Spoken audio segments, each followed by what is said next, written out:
Your guiding light is all I know.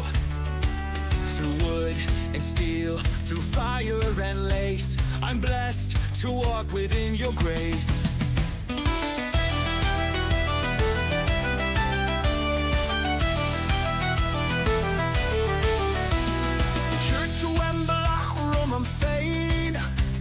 Is to a throid arcane.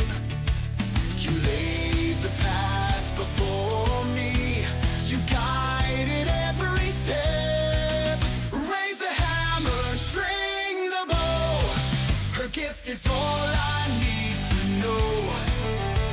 Through toil and trial, through heart and hand, her grace builds up this mighty land. Is the glass the dead time it's so?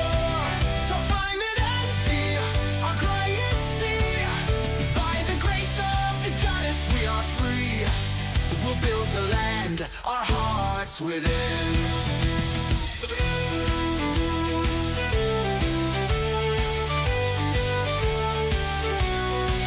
From dawn till dusk, I work, I strive.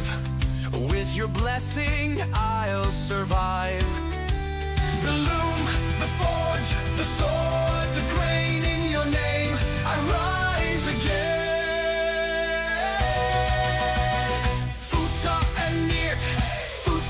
And chill, got Bua, got Tolan, got Trio. In you lies strength, in you lies skill.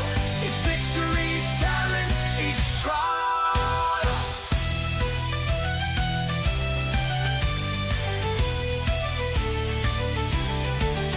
No task too great, no skill too small.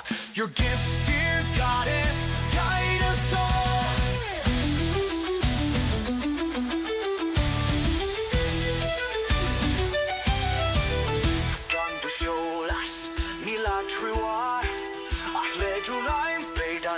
Into force.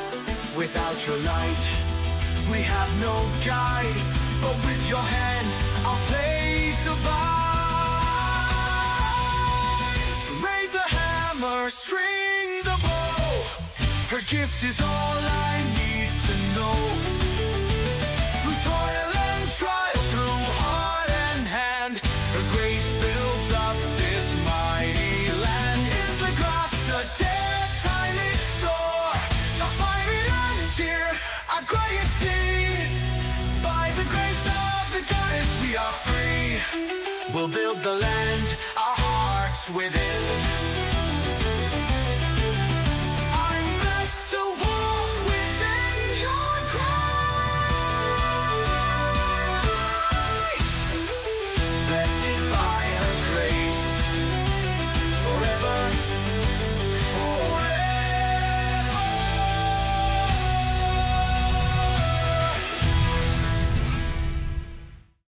Hello, welcome back to another episode of Pax Dei, The Search for Steel. I'm your host, Daniel, and Emphyr is making some more glass because he's an alchemist and he needs vials. So we need to make more glass.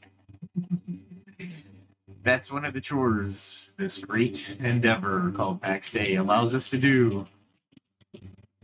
So hopefully I have enough sand. If you hear anything in the background, that's lawnmower. If not, don't worry about it. I didn't say a word. Anyway, at any rate, put those in there. And I haven't decided what we're going to do tonight. I decided what we're going to talk about, but I haven't decided what we're going to do tonight. So let me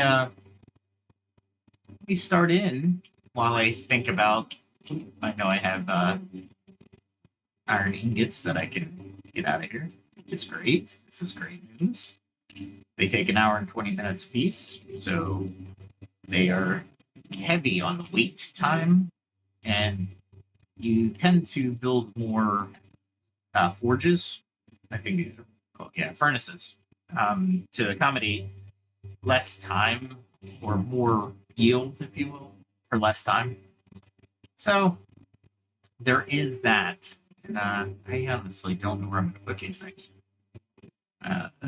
Because I've been so efficient at doing this that it's really good. I have a lot, right? So I am not going to be depressed on that matter. All right, let's see. What do we got going on?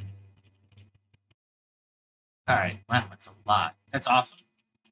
And why do I need a lot? Well, in the game terms, before we start into the episode itself, in game terms, you have to level up, and leveling up requires materials. You're going to make mistakes as you try or attempt each build of the product. Therefore, some of your materials are just disappear into the digital ether, which kind of stinks. But you know what? It's part of the learning curve, and I think they handled it pretty well in the game. Meaning, you attempt something, you fail at it, you get experience, but not as many experience points as when you succeed. That I have a little contention with, but I get it.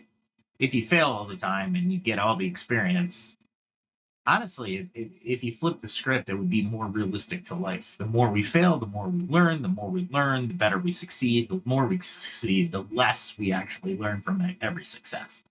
It's not that we don't learn from every success, but there's a little, we know a majority of it. That's why we succeeded. I think that if they flip the script, people would be weirded out by that because normal gaming systems, they reward successful endeavors and they don't penalize the unsuccessful, but they don't give as much. And honestly, in the world, that's not the way it works. So, welcome. And if this is the first time in your channel, thank you for coming. Much appreciated. If you have anything, please put it in the chat. If you have any questions, X, chat, YouTube, comments, awesome. Hit that like, subscribe, hit that notification bell if you like what you're hearing. So welcome. I'm going to call everybody adventurers, scholars, and fellow gamers. This is Pax Dei that I'm playing. I coined this the search for steel because it was the hardest thing to craft in the game or get to craft in the game at this point in development. I'm sure they'll go up to mithril or some type of mythic metal. But for now, it's steel. This is episode 146. We're going, I coined this decision making in a complex world using values as your filter. I'm excited about tonight's topic because it's one that every gamer, every leader, and every parent, heck, every person making choices in this world should and can relate to. I'm talking about how to navigate tough decisions in life and in the game by using your values as a guide. Think of it like equipping a magical filter that lets through the options that fit you and screens out the ones that don't fit you. In a time where we're all overloaded with options, decisions, and dilemmas, this might just be the buff we need to cut through the chaos.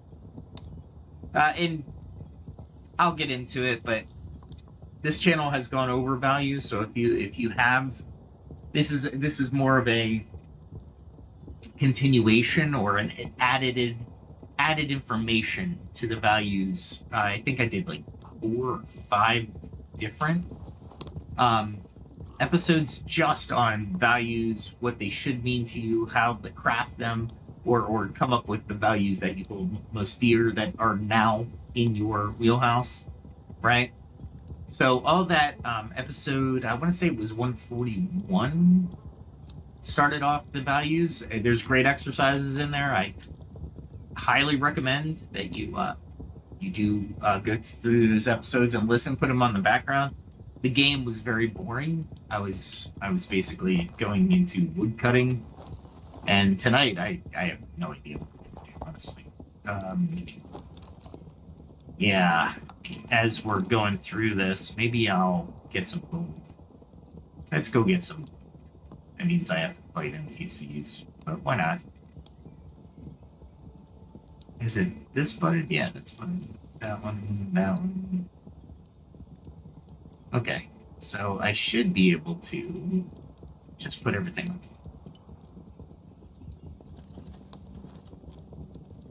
There we go. And I'll just put everything back in the chest that I don't want to bring with me. Go to the next chest. And I will grab... This is a one-handed spear. I'll take this shield for sure. I'm going for gold, so... You know what? Let me think about what I want to do here. I definitely want to take the sword. Two-handed spear. Definitely an Aegis potion. I'm fighting. I need a bow that doesn't have damage on it. Oh, that's a humbo. I don't want to do the humbo.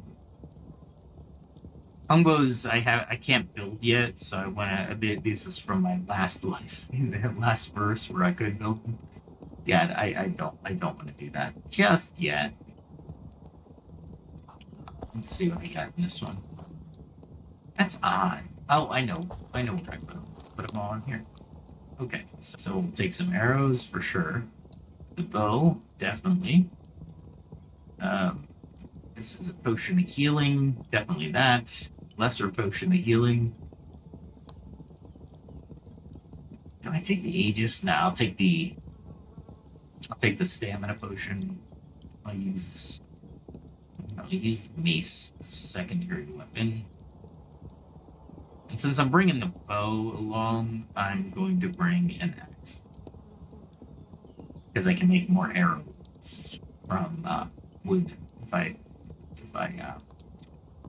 run out of them, and I will run out of them. Maybe I'll bring that, and then I'll put that there. There we go. And that's what I look like.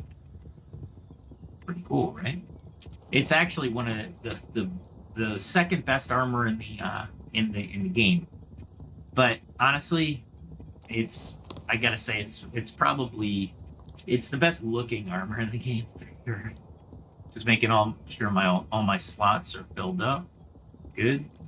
They're coming out with a jewelry enchantment or buff type thing. Each clothing article gives you something. Okay, well, let's get back to it as I figure out which direction I want to go. Do I go that way? Do I go that way? Let's go this way. So why values? Why not pros and cons lists? Or rolling the dice? I know some of you have rolled the D20 to decide whether or not to order pizza. No judgment here, because I have as well. The reason is aligning your decisions. Right? Aligning your decisions with your core values can dramatically reduce stress, improve clarity, and lead to choices you feel genuinely good about. It's not just in the moment, but afterward as well. There's a science behind it, and we'll get into that. But there's also a lot of age-old wisdom that cultures that across different cultures saying the same things. If you know what you stand for, your decisions get easier. Well, tonight we'll be weaving together a bit of philosophy, a bit of psychology, and some real-world stories. And yes, some gaming analogies as well. We'll journey from the ancient Stoic philosophers and Confucius in China to African concepts like Ubuntu to insights from Islamic teachings and indigenous wisdom. We'll look at modern research on why our decision making gets so frazzled. Like, ever heard of a decision fatigue? Oh yeah. And how by living your values can counteract that. I'll share case studies from a dramatic corporate crisis where values saved the day to everyday scenarios like parenting, and career moves, even how we decide what news to trust. And because this is a gaming stream at heart, I'll continuously tie things back to our virtual worlds. Whether it's leading a guild in an MMORPG or making choices in RPGs, our values play a role in those worlds too. So by the end of this episode, probably by the end of this episode, I won't get to everything. I will not get to everything. But we'll see where we end up. But hopefully, through all of this, we'll assemble a sort of a toolkit for values-based decision-making. Some practical tips, checklists, and questions you can ask yourself next time you face tough calls. Plus, I'll throw in some reflection questions along the way so you can pause. Maybe while your character is auto-running or crafting items, like I'm doing right now. And think about your own experiences. This will be conversational and laid back. I know some of you are probably in the middle of a dungeon run or coding or cooking dinner while listening. That's perfect. Let this just wash over you and grab the bits that resonate. Oh. Let's get a battle out of the way while we wait for this.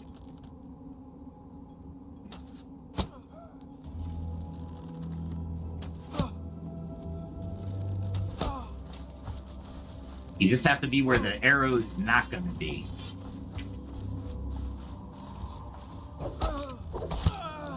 Ah.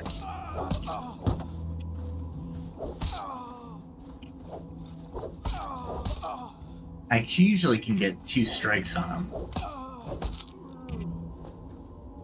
Yeah, they do a really weird thing with the graphics currently. I heard like Unreal 5.6 was freaking amazing.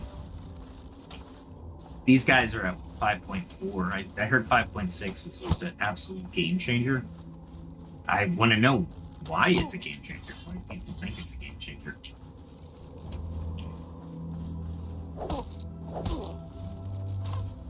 Man.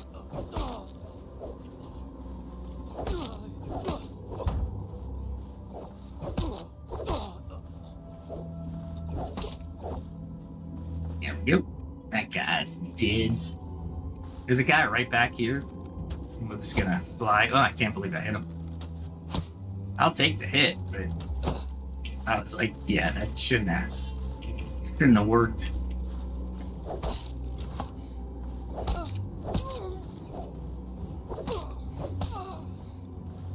The combat needs a little work. I think they're still working the combat, but it's not too bad. You gotta block for sure. If you don't block, you're not gonna survive this game. And you gotta make sure you eat. If you don't eat, that's where your health points and stuff. So all right, let's set the scene with a quick scenario to illustrate what we're talking about. As a matter of fact, no. It takes too much to come out here.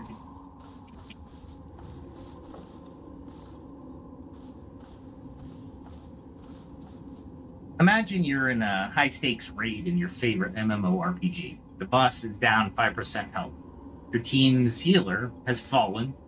Things are chaotic. And you, as the raid leader, well, you have to make a snap decision. Do you call for a risky all-out attack, which might wipe the group? Or a careful retreat and regroup, which guarantees survival, but resets the boss? The pressure's on. Everyone's yelling suggestions in the chat. How do you decide? Now imagine, simultaneously in real life, you're weighing whether to take a new job in another city. And at the same time, a friend just texted for advice on a moral dilemma. Different situations, but a common challenge. Decision-making under complexity. What if I told you that having a clear sense of your values, what's most important to you at a fundamental level, could guide you through all of those scenarios easily and with confidence? In the raid, you might be able to value maybe you value courage and teamwork, so you commit to the all-out attack together.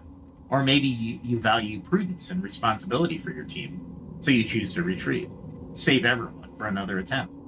In the job decision, knowing your values, say family, might make the answer clear if the new job would take you away from loved ones.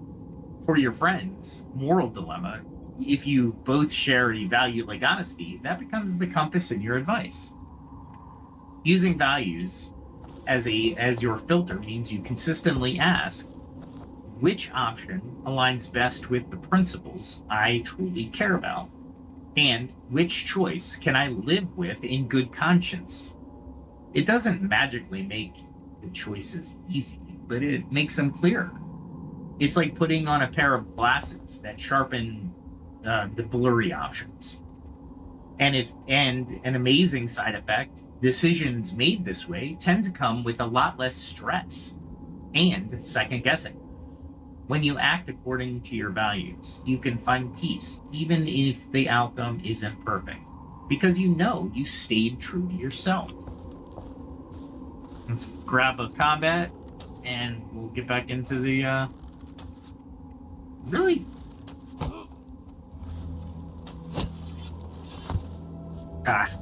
The hell was I doing? I was not timing that properly, that's for sure. Yeah, I walked into that third one.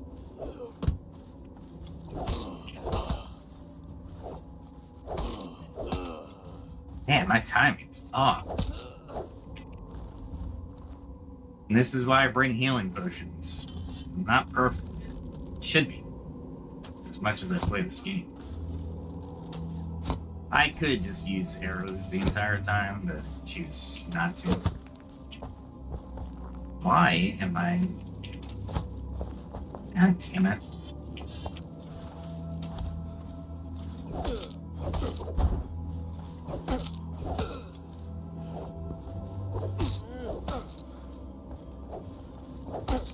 I noticed my hips pretty low. I'm actually gonna have to take a potion. There we go. Alright. So we'll dive in, we're gonna dive deeper into why that is. But let me drop a quick nugget from the research up front. Studies have shown that when your actions align with your core values, you experience greater fulfillment, higher motivation, and better decision-making quality. In contrast, when you go against your values, it creates internal conflict and stress. Essentially, your brain rewards you for living your values with feel-good dopamine and a sense of purpose, and punishes you with stress when you don't. We kind of already know this intuitively. However, have you ever made a choice that just didn't sit right with you? It's uneasy. That uneasy feeling. It's likely value validation, right? Or violation. Excuse me. On the flip side, think of a time you did something hard and knew it was right. The satisfaction or relief that you felt is the alignment payoff. Okay, that's the overview. Now let's break this down step by step and start with a closer look at what values-based decision-making means, what it really means, and why it's so effective for cutting stress and finding clarity in a hectic world. Brought to you by, we're gonna take out this guy. Oh, I had the opportunity. There we go. There we go. Come on. Wow. That's the way you're supposed to.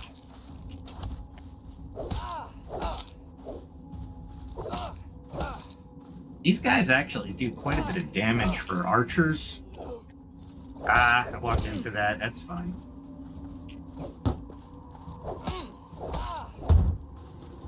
He's doing 7. Oh on my shield. What is up with that?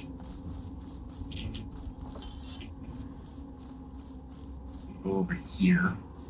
Let's see if we can come over. Strategy in this game actually works really well.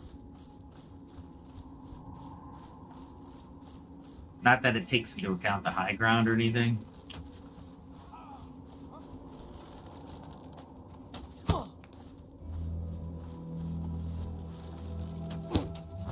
Wow, barely missed that. The longer you hold back your bow, the more damage you do. So, just FYI. Using this guy as a pincushion. Normal humans would probably run away at this point, but he's not.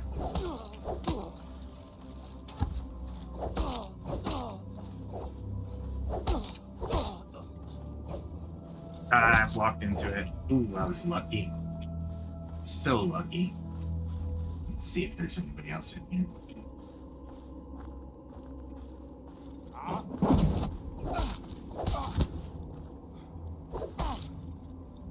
I had to use my special attack. Man. Close quarters. I tried to use a special ability and got caught. That's my fault. Shield took much more damage than I wanted. There we go. Now I can come up here and get these two.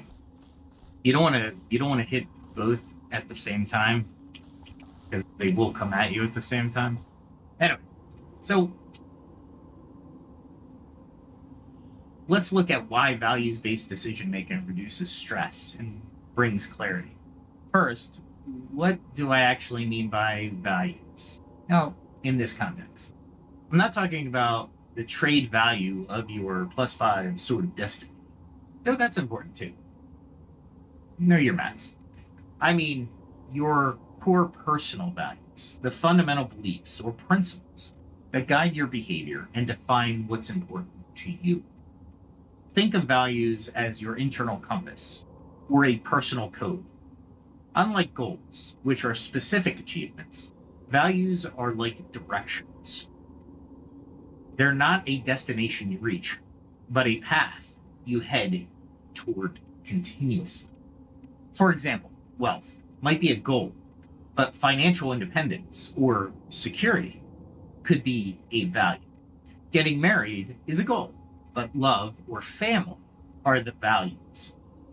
Values answer the questions: what kind of person do I want to be? Or what principles matter most in how I live my life? Well, when we say value-based decision-making, we mean using those core principles as a filter or criterion that in making choices. It's holding up each option and asking, does this option honor or betray my values? If something clearly violates a core value of yours, you filter it out. Nope, not doing that. If an option lines up well with your values, it passes through as a contender. All right, let's get these guys. These guys do regenerate after a while. So what I don't want to do is get those guys in the tent.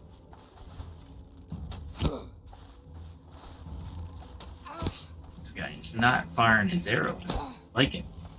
There he goes. I am doing like hundreds of hit points of damage to this guy.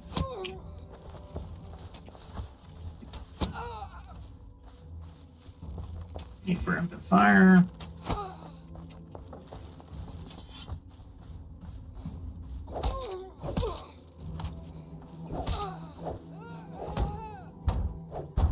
Yeah, you can miss too. You can miss and overextend as well in the game, by the way.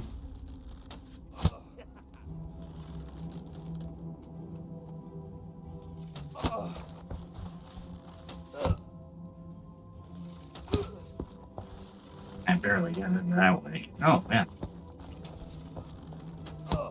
I wish the head damage would do something, but it doesn't.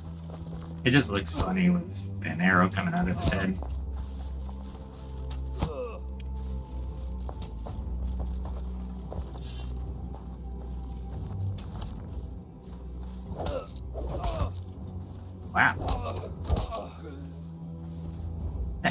was that?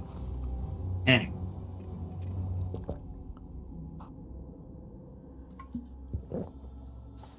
Yeah, there's another guy around here.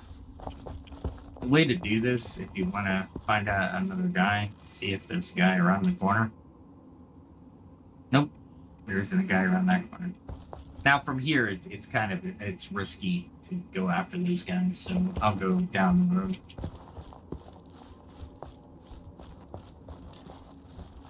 Anyway, so this approach can significantly reduce stress in decision making. So why? Well, because it provides a reliable framework for when you might otherwise feel lost or torn. Imagine your mind as a noisy committee, lots of voices yelling pros and cons, fears and desires. Values act as the choir of the committee, or the chair of the committee, excuse me, not the choir. That says, all right, settle down. What's truly important here? It narrows the discussion to what matters most to you, cutting out a lot of extraneous worry. Wow, I'm off my keys. It's comforting in a way to have that internal guide. You're not just flip-flopping on whims or external pressures. You have a stable reference point. There's a phrase, decision making is easy if values are clear. Clarity of values leads to clarity of choices. Conversely, if you aren't sure what your values are, decisions become much harder and more stressful. A psychology article I read put it plainly. Being unsure about your values can lead to stress and anxiety, and acting contrary to our values leads to even more stress and anxiety and guilt. Think about that. We often stress over decisions because we haven't decided what's truly non-negotiable for us. When you do decide that, like, my family comes first, or I won't lie no matter what, a whole lot of choices become straightforward. You might not like the choice. It might be hard, but you aren't tortured over it because in your heart, you know what you need to do. Let me give a concrete example of stress reduction as we look for the lemongrass. I think it's for cabbage. Might be over here. I know I have this on my maps. Yeah, it's in front of me. It's in here somewhere. Lemongrass is one of the hardest things to see. There it is. You see that? That is hard to see. I think that's all the lemongrass. 9 pieces of lemongrass. Absolutely insane. Lemongrass is like it's just hard to see.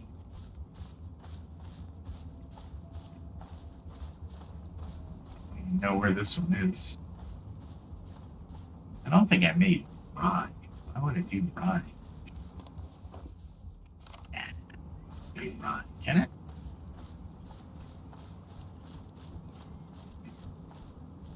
Was it rye or was it up here?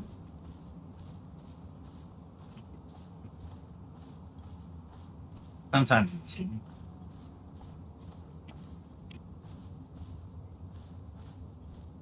Yeah, I guess that was it for lemongrass. That's alright. Alright.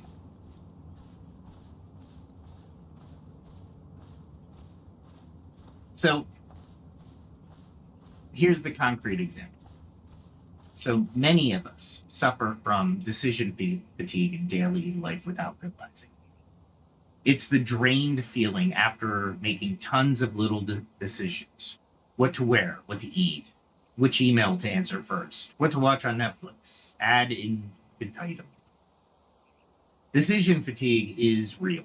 It affects judges in court who have a long day, starting to make lazier rulings because their mental energy is sapped. One way to combat this is by having routines or rules based on your values, so you don't agonize over every trivial choice. Former presidents, former President Barack Obama famously said, "You'll see I wear only gray or blue suits. I'm trying to pare down decisions. I don't want to make decisions about what I'm eating or wearing because I have too many other decisions to make."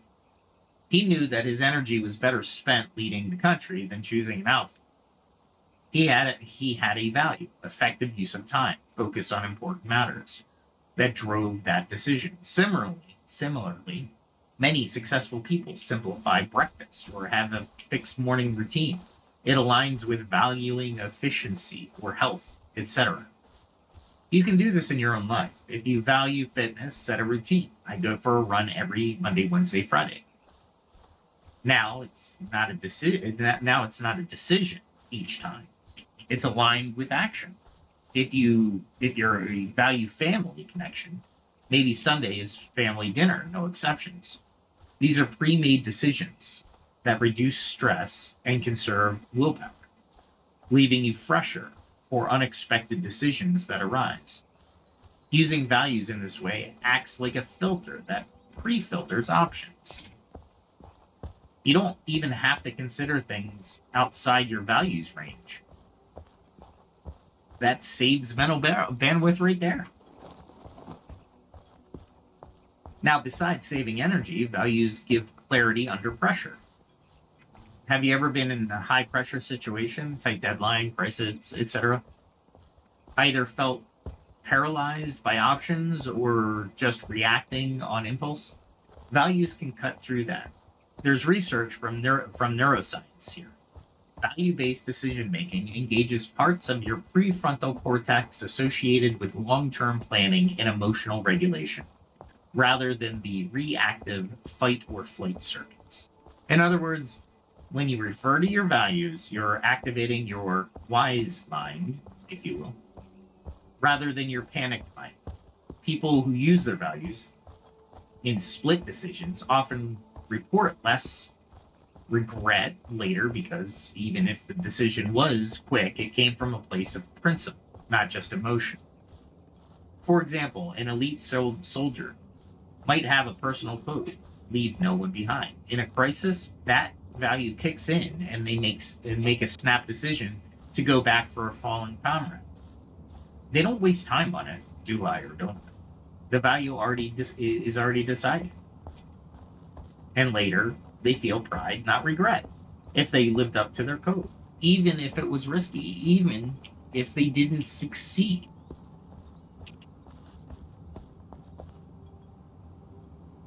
So one more major benefit of is fulfillment. Values-based choices often lead to more fulfilling lives. The external outcome might be a win or a loss, but internally you gain a sense of meaning. Research by psychologists Kennan Sheldon and others found that people who set goals based on their own values, they call them self-concordant goals, have a greater satisfaction when they achieve them. And even if they don't fully achieve them, they're happier during the pursuit. In contrast, chasing goals aren't tied to your true values, like doing something just because society or someone else says you should, or purely for money when money isn't actually a top value for you. Often, those leave you feeling empty, or is this all there is, right? Even if you technically succeed. So let's recall the opening scenario, a raid leader example. If the raid leader knows that above all he values teamwork and camaraderie, he might choose the option that keeps the group together, maybe retreat or regroup rather than demoralizing everyone with a wipe. He might get some flack from a few hotheads. We could have it. But he can stand firm without stress because he acted according to the guild's core values of teamwork, maybe preserving morale for the next attempt. If another leader values glory and achievement above all, they might go all in. And if it fails, they'll bear it because their value is giving it their all for the win. The point is, in both cases, having that guiding value made it a hard call clearer, and the leader can live with it, come what may. Stress is lower than if they were just guessing or feeling pulled between pleasing others, fear of failure, etc. All right, at this point, I want you, the listener, to reflect briefly. Here's your reflection question, and let me copy it into the chat.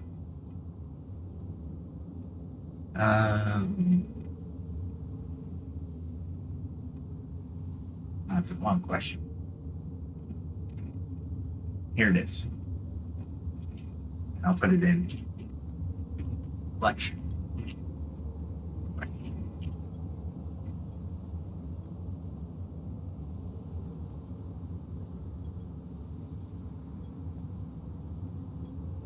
Are you kidding?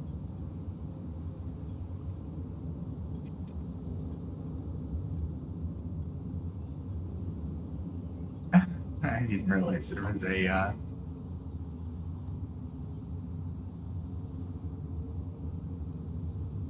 there's a word count.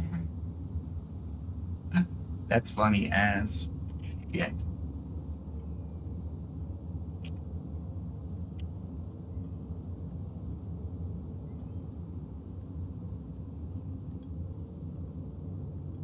Let's see if that worked. No, it doesn't. Oh my god.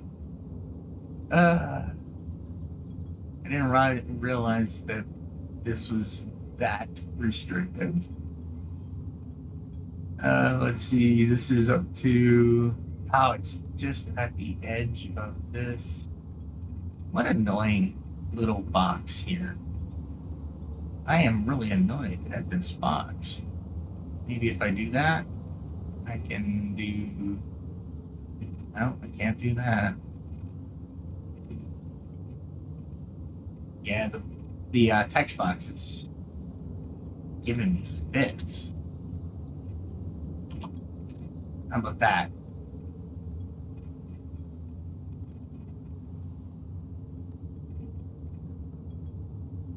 I don't know what happened. All right. There we go. All right, let's leave it there. And I'll ask it out loud. Think of the last tough decision you had to make. It could be anything. Deciding to move to a new city, choosing between two job offers, how to respond to someone who upset you, or even a significant in-game decision like switching guilds or passing leadership. Did you consciously consider your values when making that decision? If yes, did your values influence the choice? If not, looking back, can you identify which personal value was at stake? Perhaps that uneasy feeling or the relief afterward can clue you in.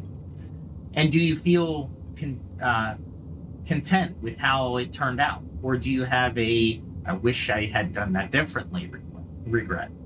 There's no right or wrong answer here. It's just to get you thinking.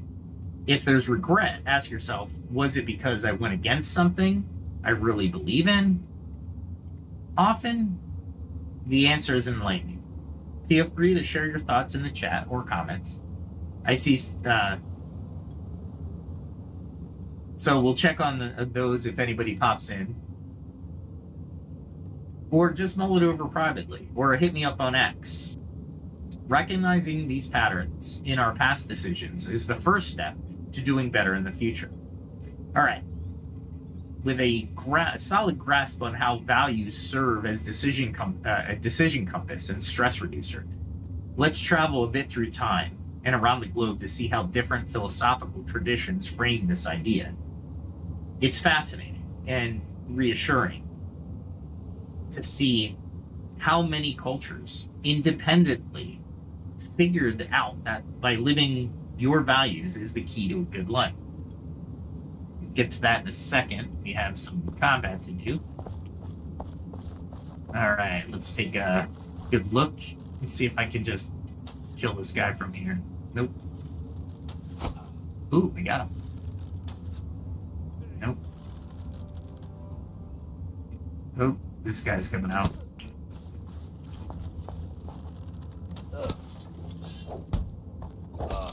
He's a footman.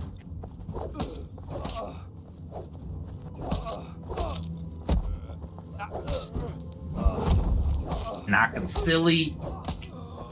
And then kill him. Oh, and I did that all with 100 hit points. That's never a good thing to do, by the way. Don't do that. Don't do that. Alright. Let's see where we're going here. Nope. I was hoping to get him through the window.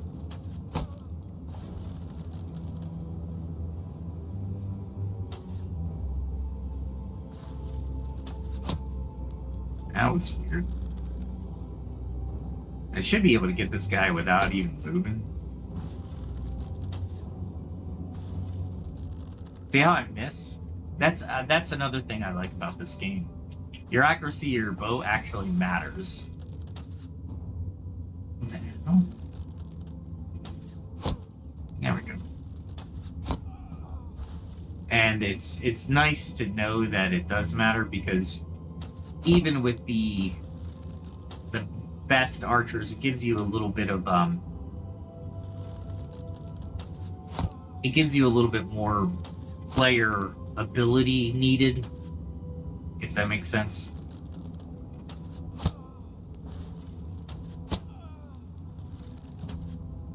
Ooh, he moved. There we go. That guy's just easier because you don't have to rush up the stairs. I think those are the only two guys here. Man, I missed them a lot, huh? There's nothing to pick up in these things yet, so they have, even though you win, you can't pick up anything, which I'm not a fan of. But I get it. They're developers. They have how many developers? Ooh, that's a bear. You don't need that. Let's pull one down. Let's see how many I pulled in.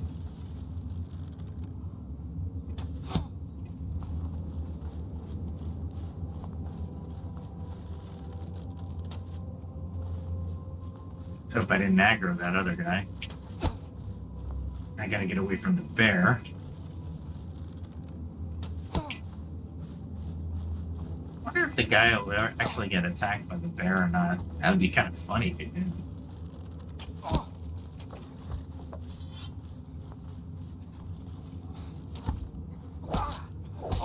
That's him hitting me with 65 of damage.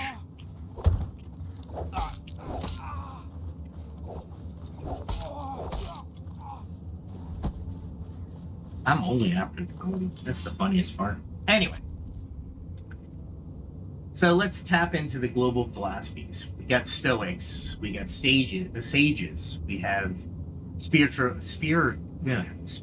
traditions on decision making. So let's do a quick world tour. Ancient Greece and Rome, ancient China, Africa, the Middle East, and more, to harvest the wisdom about making choices. What did wise people say about how we should decide our actions? As we go through these, notice how despite differing contexts, a common thread appears. The importance of virtue, duty, and alignment with something greater than impulses or peer pressure. Let me grab this guy real quick. Oh, might not have been close enough.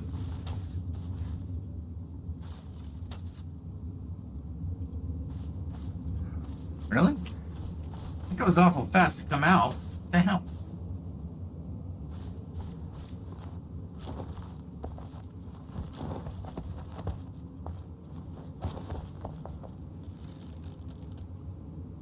Alright. There he is. Got him.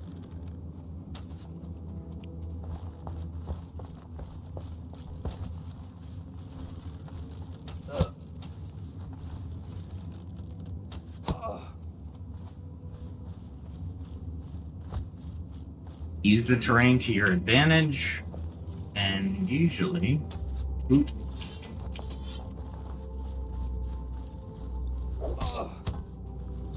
Ah, I got in underneath that. These guys are more difficult than the home ones. Home Valley. Ah, come on.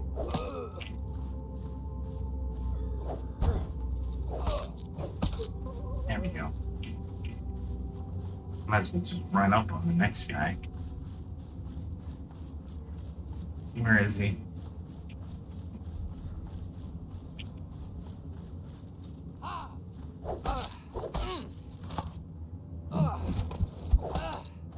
He can bash him. Ooh, I missed that last one. That's not cool.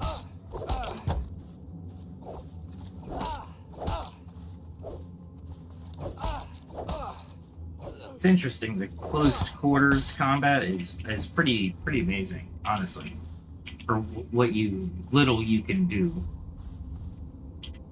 Let's see where I want to go here, because there's a bear there. Let's go over here. I'll pull this guy. How many did I pull? I pulled both. Oh, damn.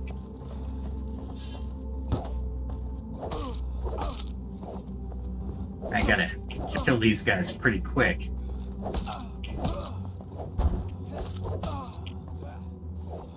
Gotta be better than him.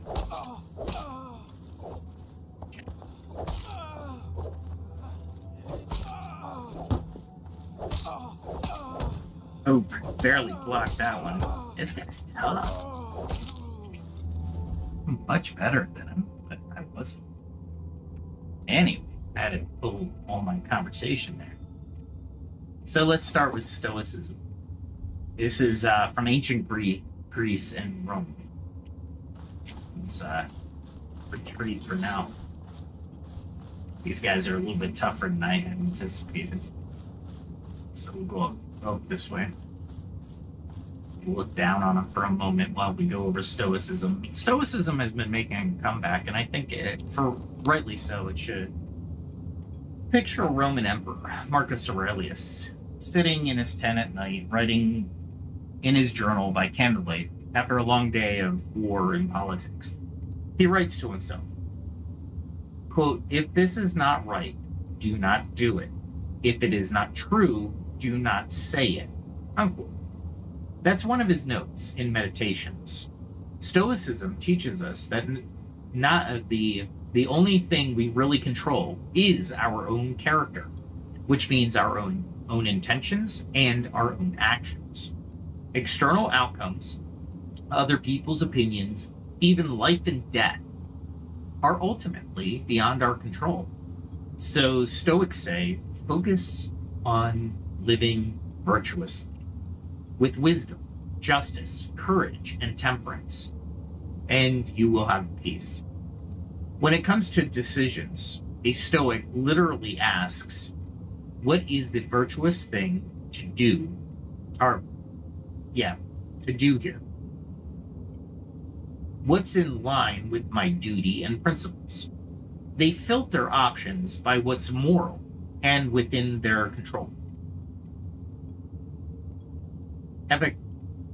Epictetus, a former slave turned Stoic teacher, told his students that we should always remember the chief values: doing good, not being carried away by fear or desire, and that, quote, we have power over our mind, not outside events, unquote. That implies, when making a decision, worry about whether you are doing right, not about whether the outcome will be what you want, since an outcome is an outside event largely. It's a bit like a gamer focusing on playing honorably and skillfully, rather than on whether they will win. Knowing the win isn't fully up to them. The team could lag, bosses could have, RNG bad luck, or range bad luck, right? There's a lot of things going on. Marcus Aurelius has a quote that's directly about values. He said, quote, "A person's worth is measured by the worth of what he values." Chew on that for a second. If you value trivial or unethical things, that's the sort of what you will become. If you value noble things, you elevate yourself. For Marcus, the decision filter was often, quote, in line with being a good person, unquote. Yeah, and if yes, proceed. If no, avoid it. Another Stoic, Seneca, advised examining one's impulses and asking if following them would compromise one's integrity or harm others, and to choose the path of virtue if it's harder. In practice, a Stoic in a leadership position might choose to tell a harsh truth rather than a comforting lie, because honesty and courage are virtues, whereas deception is not. Even if the lie would make things temporarily smoother, that choice might bring short-term trouble, but in the long run, it builds trust and self-respect. Meaning, if you told the truth, it will reduce your stress, because you're not living a lie or fearing being found out. To sum up, Stoicism, it's highly values driven. They didn't use the word values as we do, but virtue, and acting in accordance with nature, meaning rational social nature. The payoff they promised was tranquility. If you always do what you believe is right, you won't suffer regrets or a guilty conscience. You may still face eternal hardships, but internally, you'll have peace. And from peace comes clarity. All right, where are we going? Let's go into Home Valley, kill more people. So next is Confucianism, basically ancient China. Around the same era, give or take a few hundred years. On the other side of the world, Confucius was teaching about how a wise person, a junzi, or gentleman, should live and govern. A key Confucian value is righteousness, yi, doing the morally right thing. Oh boy, it's totally off key.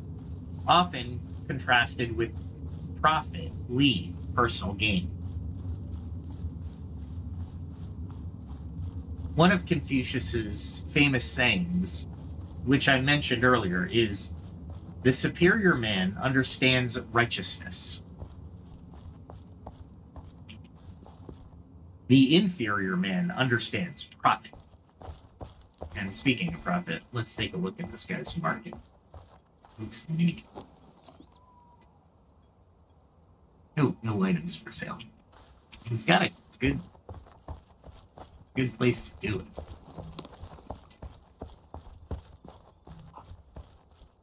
Going into my home valley, that's what you don't see. My food stuffs. Home valleys are a lot less dangerous. So what he's saying is, when a noble-minded person faces a decision, they'll consider, what is the right thing to do here ethically? Whereas the small-minded person asks, what's in it for me? This is a direct advocacy. Oh, that's a interesting. Just in case that. So this is a direct advocacy for where is it? Values-based decision. A Confucian ideal is not to be guided by virtues like benevolence, which is Ren, propriety, respect, loyalty and fealty, piety, right? Or family piety, but filial piety, excuse me, golly. Many stories in Confucian tradition exemplify choosing virtue over personal advantage. And let me see where I am on my map. Should be, exactly heading back down. Good. For example, imagine a Confucian official in imperial China who discovers his superior is involved in corruption. The official has a choice: stay silent to protect his career, which is profit, or report it to uphold justice or righteousness, potentially at great personal risk to himself, right? The Analects and other Confucian texts are full of encouragement to pick the moral high ground, to serve with loyalty and honesty, even if it means displeasing the boss, because ultimately it's better for the realm and one's own honor.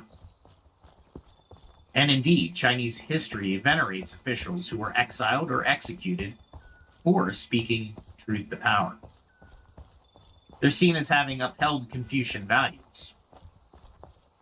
Closer to daily life, Confucius also said, "Do not do to others what you do not want done to yourself." The golden rule is a values filter for interpersonal decisions. Should I gossip about my neighbor? Well, I wouldn't want them to gossip about me, so no, that violates the value of reciprocity and empathy. Stop. I can get attacked by a boar, and I need, there it is. That's the. Where am I? Oh, I'm doing right. I haven't been this side in a long time. I really don't come to this side. I know where I am, but I don't come to this side. Confucian decision-making often involves considering one's own roles and responsibilities, whether that's to family, to society. Golly.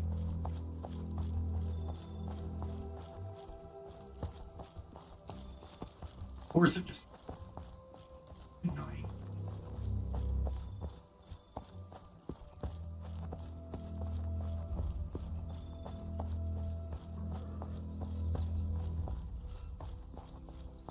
So, and making the choice that maintains harmony and virtue in those relationships, right? That's the goal.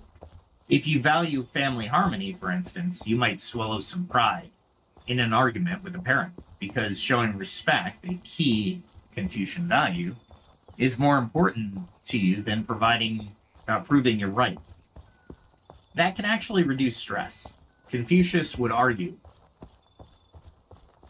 that knowing your place and doing your duty brings order and peace, whereas everyone ego clashing causes chaos.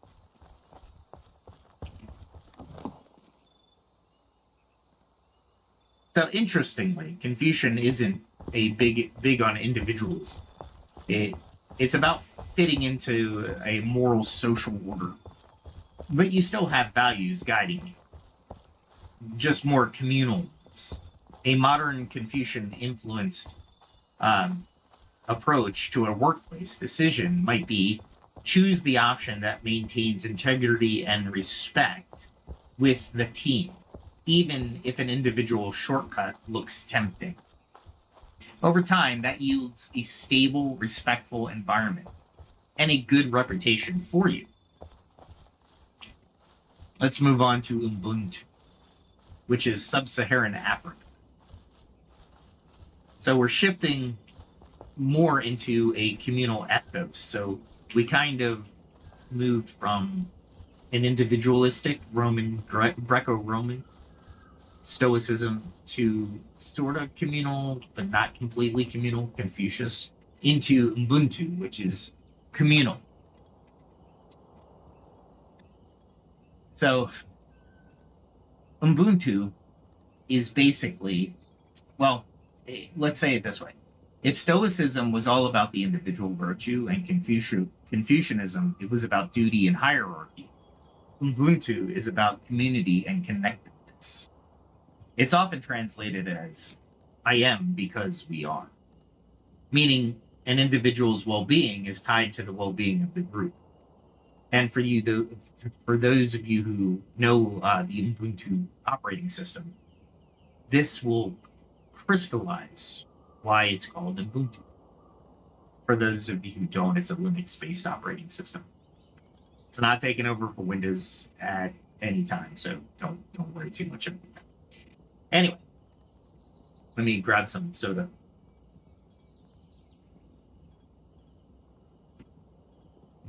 Okay. And of course, soda's going to make me burp, right?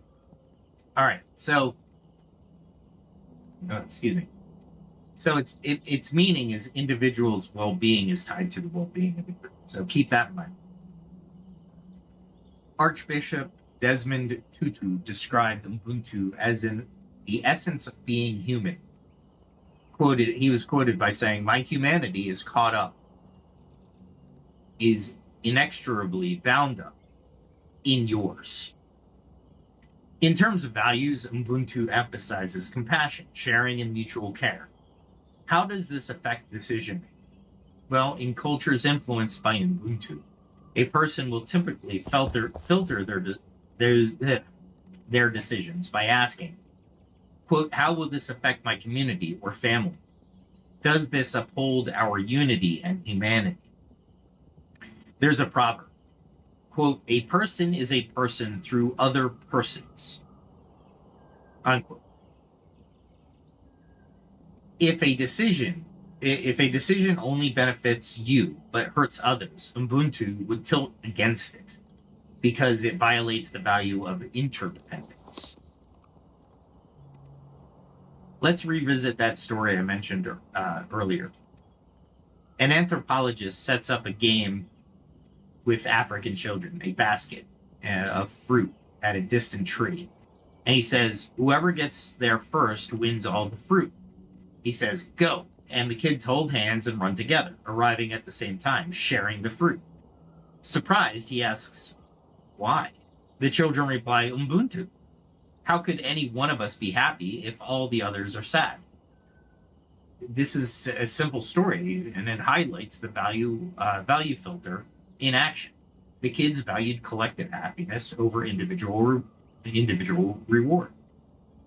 That's their decision criteria.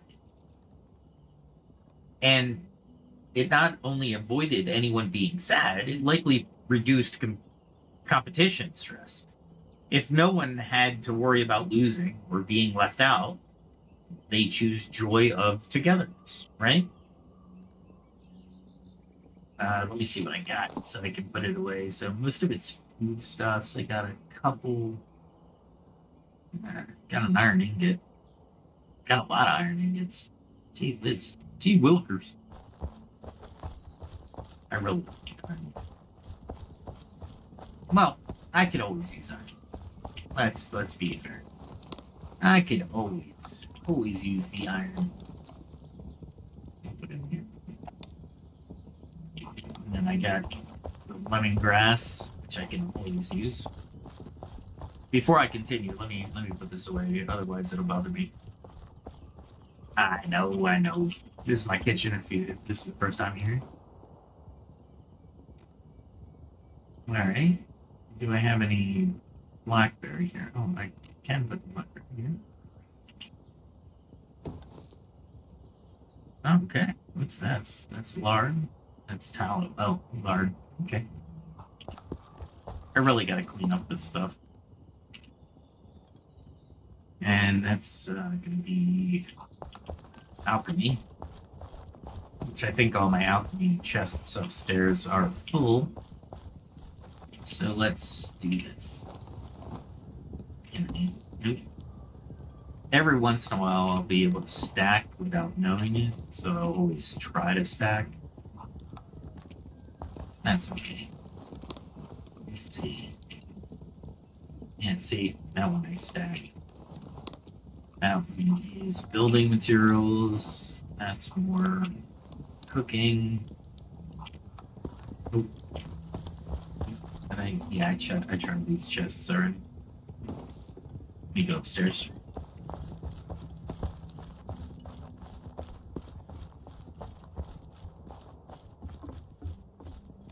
How much gold did I get?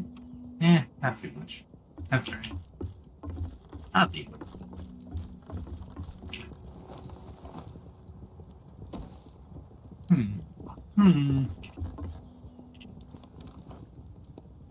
There we go. I knew I could.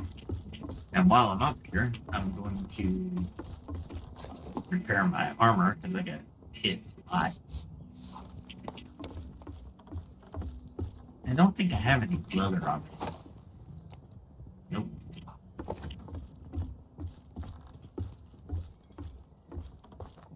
We'll walk all tough with the armor over to the armor smithing workbench, and we'll get that all taken care of. And repair. That's good. And then I'll get changed here. Give me a second, and we'll continue on the Ubuntu. There we go. This one's a little bit different because you have. It's there. Okay. Yeah, I'll do this one. They don't have all of the replacements. There we go. And which one? Okay. There we go. Now I look like a human again. Not necessarily bad, not necessarily good. There we go. I just like my leather look because I actually get to see my character. Alright, let's get back to Ubuntu. So in leadership, in many African contexts, Ubuntu might manifest itself as a consensus-driven approach. Decisions are made in council meetings where everyone gets to speak. It's the classic Lagotla or Indaba meetings. The value is inclusion and conciliation. It might be slower, but it often leads to more buy-in and less conflict after, which means less stress down the line because people feel heard and the solution considers everyone's needs. For example, in a village, if there's a dispute, an Ubuntu approach is to gather the parties and resolve it in a way that restores relationships, not just punishes some. The guiding question is, quote, how do we solve this so we're still one family afterward? Applying Ubuntu values personally. Let's say you're a manager having to decide which team members to let go in a downsizing, which is a grim scenario. Let's say an Ubuntu influence mindset would suffer in this scenario, frankly, because it's so painful to harm members of the quote family. But it might lead to the manager, to handle it with the utmost compassion. Maybe they decide to cut everyone's hours instead of firing one person, sharing the sacrifice. Because the group's cohesion is the priority. If one must go, doing it with empathy, helping that person transition, etc., would be the best way to go, right? If the value of human dignity comes first, numbers second, right? In a game guild setting, Ubuntu value might lead by a guild leader to, for instance, rotate raid spots so everyone gets a turn, even if that means progression is a tad slower, because they value each member's sense of inclusion. Some might argue that decision, right? But those leaders often foster very loyal communities and have low drama, which long term can be more successful and definitely more enjoyable because everyone feels valued. So let's go through Islamic thought, moving to the Middle East and Islamic traditions, a rich source of guidance on decision making framed around values given by faith. In Islam, the ultimate value filter is, does this please Allah or God, and align with the ethical teachings of the Quran or the Sunnah, which is the Prophet's, I think it's the Prophet's example. This includes values like justice, adal, compassion, rahmah, honesty, sadiq, keeping trusts, amana, and consultation, shura, among others. Muslims are taught to make decisions using both reason and trust in God. One practice is, I'm going to butcher this, istikhara, which is a special prayer of divine wisdom. A hadith saying, a hadith, which is a saying of the Prophet Muhammad, says, quote, he who seeks guidance from Allah through istikhara will not regret, and he who consults people will not regret. This is strikingly similar to what we talked about earlier. Consult with your values, right? In this case, through prayer, and consult wise counsel. The promise is you won't be sorry with the outcome because you approached it correctly. Islamic teaching also encourages shura, consulting those affected by the decision, or those with knowledge, as a way to ensure decisions aren't just personal whims, but consider broader good. The Quran 4:38 praises those who, quote, conduct their affairs by mutual consultation. So a Muslim leader might filter a decision by asking, did I seek the advice of my team? Am I being just and merciful in this choice? Would I stand by it on Judgment Day? The last one is quite the filter.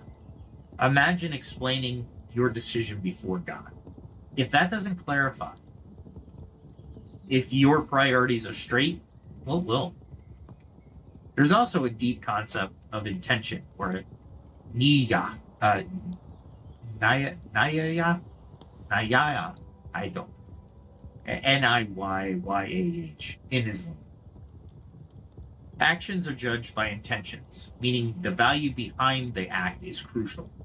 If you donate money just to show off, it's considered worthless in God's sight.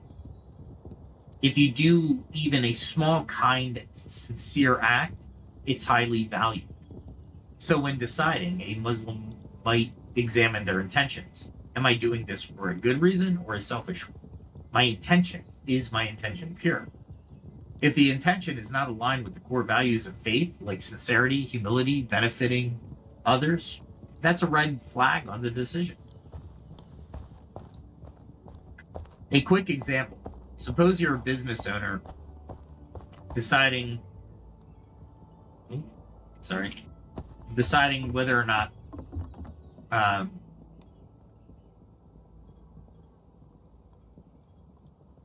to disclose a flaw in your product. You have a value conflict, honesty versus profit. Islamic perspective strongly says, be honest, do not deceive, because God loves honesty and forbids cheating in trade. The Prophet Muhammad once passed by a grain seller who had put the good grain on top of the bad grain underneath. He said, quote, he who cheats is not one of us, unquote. So a Muslim merchant might take the short-term hit by telling customers, this batch had issues, I'll give a discount or wait for a better batch. But they gain the trust and God's blessing. According to Islamic values, stress of maybe losing some sales is mitigated by the peace of mind of doing the right thing and trusting that God will provide better in the long run. Barakaha? Baraka? Baraka? Yeah. Blessing, as they call it. And indeed, often honesty yields consumer loyalty, a worldly reward as well. Another example in personal, saying a Muslim is deciding on a marriage proposal. Besides personal feelings, let me give you a good look at the, there we go. Besides personal feelings, they'll consider other values, right? Is this person of good character?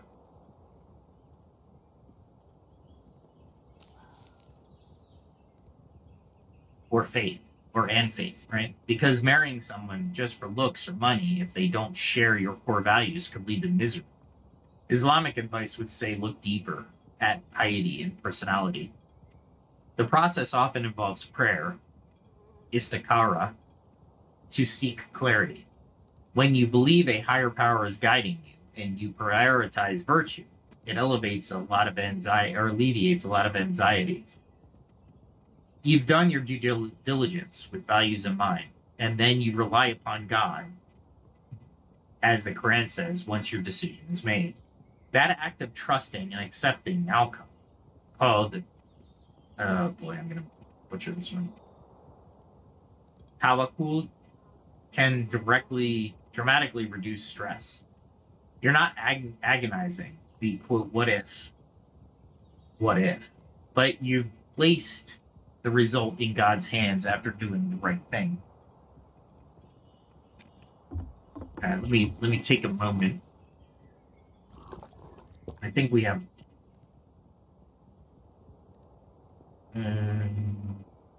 one more section for tonight, and then we'll call it, because this one. Let's dive right into it. We'll do this Indigenous wisdom, which is Native American or other First Nations wisdom. We touched on the 7 generations people earlier in the episodes. I can't remember which ones. This is a value of long-term responsibility. The Iroquois called it Ha'uden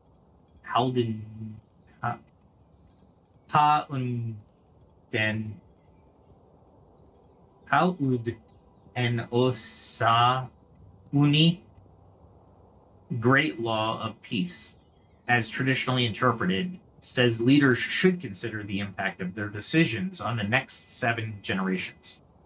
That's 100 to 150 years ahead. Imagine how different our decisions would be if we all did that. We would exploit the environment or balloon national debt if we genuinely cared about the great grandchildren's lives. Would we do that? Probably. A lot of modern issues come from short-term thinking. Embracing this indigenous value filters out many options. Anything that yields short-term gain by causing long-term harm is no good. So, and out of many options, anything that yields short-term gain causing long-term is done. So an indigenous leader might say, quote, we can't in good conscience agree to this mining project if it will pollute the water for the future generations, even if there's money in it now. It simplifies the decision, even if it's a hard stance to take, because the value framework is clear. Indigenous decision-making also often involves respect for all living beings. Many First Nations consider animals, plants, and rivers as relatives or things with spirit. So the value isn't just human-centric. It's balanced with nature, or balanced with nature. When deciding an indigenous perspective might filter, how will this affect the land, the buffalo, and the salmon, etc.? Are we maintaining harmony? If a decision would bring imbalance or disrespect to sacred ground, it's avoided. In a practical sense, this could be like some communities rejecting a lucrative development that would encroach on a sacred mountain, disrupt an ecosystem central to their life. It's not that they don't see the economic benefit, it's the value of the sacredness or the ecological harmony that weighs more. Another aspect is consensus and patience. For instance, many Native American councils make decisions through consensus, which might mean talking for days until all voices are heard. This reflects values of respect, patience, and equality. One could argue that it's inefficient in today's fast pace, but the flip side is once a consensus is reached, everyone supports it. So implementation might actually be smoother and less contentious. It's low stress in that you don't have winners and losers of a vote. You have a unified group. I recall reading about the Pueblo peoples. Their council would sometimes require unanimity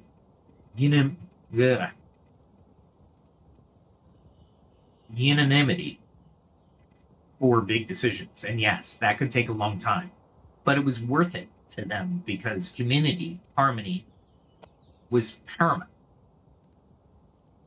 The what are they called? It's not Maori. I think it's Maori of New Zealand. Maori of New Zealand. And many other indigenous peoples also incorporate values into their decision rituals, like holding a meeting on sacred ground or opening with prayers to remind everyone of the shared values and ancestry, which frames the decision not as just a choice, but a moral contextual act. Bringing it to a personal level, you as an individual can channel some indigenous wisdom by asking, for example, what would be the ripple effects of my decision in the future?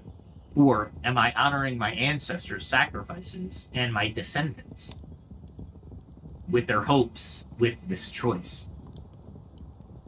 These are profound questions. They shift your mindset from the immediate gratification of legacy. So it might influence, say, how you manage money, valuing sustainability over lavish living, or how you treat an environment in daily decisions, like valuing reducing waste because you imagine a future generations walking on the same earth. Given all these philosophies, one striking thing is none of them say maximize your own short-term happiness. None of them as a key to decision making. Instead, they emphasize some form of moral clarity, duty, community, or long-range good.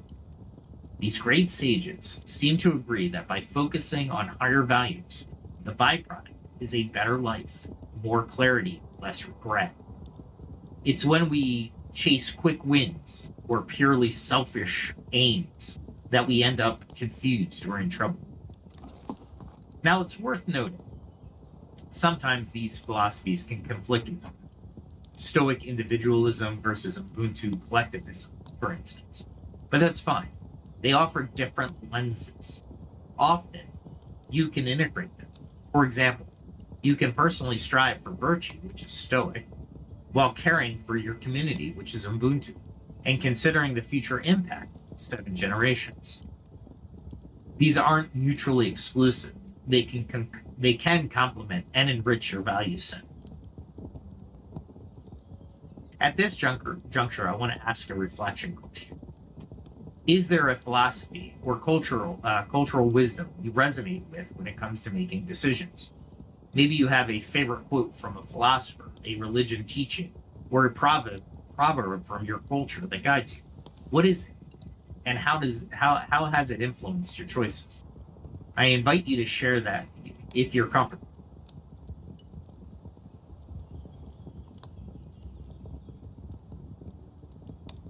So one Stoic phrase I'd like to point out is focus on the controllable. And that's great. It reminds us not to stress about what's beyond your control, like outcomes. Instead, focus on doing what's right. with what you can control, your effort, your values. How about a Buddhist question? Is it true? Is it kind? Is it necessary?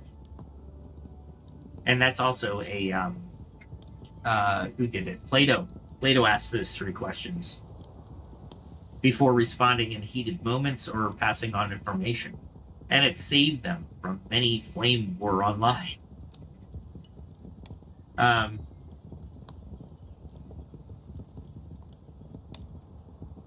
Awesome. Well, that's a values filter. Truth, kindness, and necessity. Right? Keep those coming.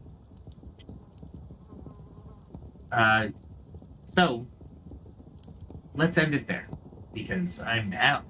We have so much more on this that I don't know. I don't know what to do during the game because it's really hard to play this game and lecture at the same time, and not about the game, about really deep subjects. So give me your feedback in the comments, or visit me on X. And I also have a LinkedIn, because I believe what I'm passing on to you will not only help you, but also help you as a leader in companies, your workplace, and MMORPGs. All these are going to, trust me, follow me on this series. We'll do more. Tomorrow we'll talk about modern psychology and research. We'll talk about decision fatigue, values alignment, and well-being. Let's see, let me highlight that so I know where I am on my notes. Join me. I do have a music channel, and I actually came up with a conscientious rap song, and I try to put a lot of music to a lot of lyrics in my mind to music, but the conscientious rap song, I thought it was beautiful. It was really cool because I did a collaboration, right? So I started writing it, and I asked AI for help, and then I put it in Suno, and it just came up with this great beat. And I will be putting out a video for it. My next video is effortless motion. Effortless motion is a Confucian idea of be water, right? Don't just go with the current. Don't fight against the current, right? Things will come. Rocks will be in your path. Go around the rocks if you can, or wash over the rocks, right? You're going to encounter those issues. Effortless motion. It's a great song. I hope to put that out by Monday and Tuesday, since it's Memorial Day weekend. But with that said, check me out. X, YouTube. I do post a what do we call that? A rebroadcast on Rumble. And let's see, what's my fourth one? X. That's about it, right? I'm sure I have a mission one. That's okay. Thanks for joining. Give me those comments. Give me that like. Give me the share. Subscribe. Hit that notification bell if you feel this content is really helping you, motivating you to think deeper, philosophically. I truly believe that everybody who comes in contact with this type of information will do their own research and become the best versions of themselves. So until tomorrow, if it's Memorial Day, so maybe, let me think. If not, I'll see you Friday. And if you're listening, depending on when you're listening to this, have a good day or have a good evening, and we'll talk soon.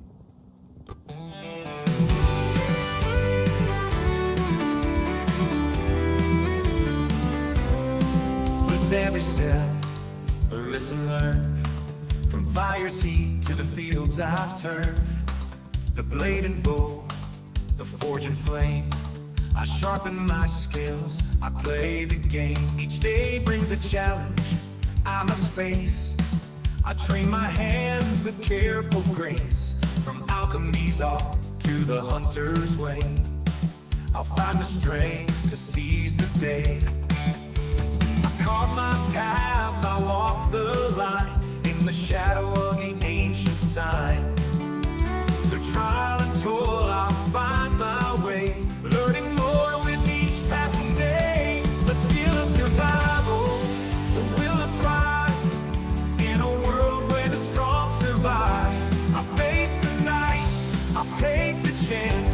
I'm ready to fight, to learn to dance. For every strike and every fall, I'm building my strength, I'm standing tall. In the heart of the wild and the calm of the night, I gather my skills, I'm ready to fight.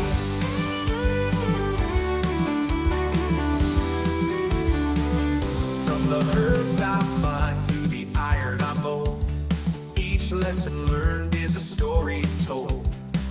The stars above, they guide my hand as I hold my craft. I take my stand in the quiet woods, in the mountains chill. I push myself, I shape my will with each new tool and every lore. I'm stronger now than I was before. I carve my path, I walk the line in the shadow of the ancient sign. Through trial and toil, I'll find my way, learning more with each passing day. The skill of survival, the will to thrive in a world where the strong survive. I face the night, I'll take the chance. I'm ready to fight, to learn to dance. For every strike and every fall, I'm building my strength, I'm standing tall. In the heart of the wild and the calm of the night, I gather my skills, I'm ready to fight.